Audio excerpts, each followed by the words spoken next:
Selon l'indice de consommation électrique de Cambridge du Bitcoin, la production du Bitcoin touchera à peu près 128 TWh, la production mondiale d'énergie électrique. Ce qui à peu près équivaut à 0,6% de la production mondiale en électricité. Et ça dépasse même la consommation de la Norvège. Ici, on voit bien que le Bitcoin est très énergivore. Il consomme 128 TWh. C'est beaucoup, les amis. Et ça dépasse celui de la Norvège. Ça montre ici que le Bitcoin demande beaucoup d'énergie dans les centres de minage. Car vous savez que pour miner le Bitcoin, on a besoin vraiment de grosses puissances de calcul. Et ça demande beaucoup d'énergie électrique. Et nous savons que le monde d'aujourd'hui, il y a une thématique qui tient à cœur à tout le monde. C'est la thématique des changements climatiques. Parce que si on continue à utiliser les énergies fossiles, on risque d'avoir beaucoup de problèmes avec les séismes, avec les glissements de terrain, avec les catastrophes naturelles. Donc il est très important de pouvoir se débarrasser des énergies fossiles telles que le charbon pour aller vers les énergies renouvelables. Or, en Chine par exemple, 60 à 70% des centres de minage du Bitcoin utilisent les énergies fossiles telles que le charbon. Donc c'est une raison aussi pour laquelle la Chine a beaucoup de problèmes.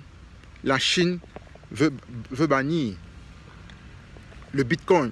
Et c'est aussi la raison pour laquelle Elon Musk fait savoir qu'il faudrait se débarrasser des énergies fossiles. Mais la question qu'on se pose ici, c'est que face à cela, est-ce que la solution serait de bannir l'utilisation de Bitcoin? C'est une possibilité. Mais est-ce qu'il n'y aurait pas une autre solution? Parce que ça pourrait être une opportunité. Est-ce qu'il ne faudrait pas que les centres de minage qui sont en Chine, par exemple, se délocalisent ailleurs, où il y a l'utilisation des énergies électriques? Il y a déjà des centres de minage qui utilisent les sources d'énergie renouvelables. Mais est-ce qu'il ne faudrait pas adopter cela en fait? C'est l'adoption des énergies renouvelables dans tous les secteurs de la société, tels que le Bitcoin aussi, tels que la production du Bitcoin. C'est aussi une opportunité, par exemple, pour l'Afrique, car nous savons que l'utilisation d'énergie solaire en Afrique, le soleil est très dense en Afrique. Donc ça pourrait être aussi une opportunité. Donc en fait, mon point de vue personnel, ce serait de ne pas peut-être vouloir bannir le Bitcoin parce qu'il semblerait que ça utilise les énergies fossiles et c'est nocif pour l'environnement et c'est dangereux pour le changement climatique. Ça, c'est vrai. Mais est-ce qu'il n'y aurait pas une solution? Est-ce que ce ne serait pas l'alerte pour dire que, bon, à partir d'aujourd'hui, les sources d'énergie qui seront utilisées pour la production du minage, pour la production du Bitcoin, autant pour moi, ça sera les énergies renouvelables. Donc, voilà une grosse opportunité, voilà une grosse manne pour l'utilisation des énergies fossiles. Car nous savons que le Bitcoin aura probablement long feu. Ça, c'était mon humble avis. Alors les amis, dites-moi en commentaire ce que vous pensez.